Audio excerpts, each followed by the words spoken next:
Israel's soul snapped just a little bit more after its military confirmed the recovery of 6 bodies of recently killed hostages. Among them was 23-year-old Hirsch Goldberg Polin, an American-Israeli who became one of the more known faces internationally, as his parents were at the forefront of the fight for the release of the hostages. Hirsch was abducted on the 7th of October from the Nova Music Festival, along with 24-year-old Eden Yerushalmi, 25-year-old Ori Danino, 32-year-old Alex Lubnov, and 27-year-old Almog Sarusi. Carmel Gat, another hostage whose body was also recovered Saturday night, was a 40-year-old occupational therapist and staying with her parents in Kibbutz Be'eri on October 7th when she was abducted alive. Hostages released from the deal with Hamas back in November credited Carmel with being a, quote, guardian angel and helping them get through their captivity.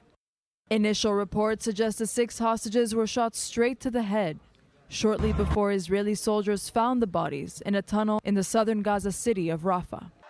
Deafening calls for a deal to save the now 101 hostages still being held in Gaza have now become roars of anger as the Hostage Families Forum and their supporters call for mass protests across the country. Some already started as early as Sunday morning, as Tel Aviv and other municipalities have decided to shut down businesses from 6 p.m. in solidarity with the hostage families. Protesters have accused Israeli Prime Minister Benjamin Netanyahu of foot-dragging on a deal that could have seen the rescue of all 6 hostages found dead Saturday evening. In a recorded statement, Israeli Prime Minister Benjamin Netanyahu defended the lack of deal with Hamas, stating the terrorist group, quote, doesn't want a deal. In recent days, as Israel has been holding intensive negotiations with the mediator in a supreme effort to reach a deal, Hamas is continuing to steadfastly refuse all proposals. Even worse, at the exact same time, it murdered 6 of our hostages. Whoever murders hostages does not want a deal. We saw the inconceivable brutality of the Hamas murders on October the 7th, and we have seen it again in the tunnels under Rafah.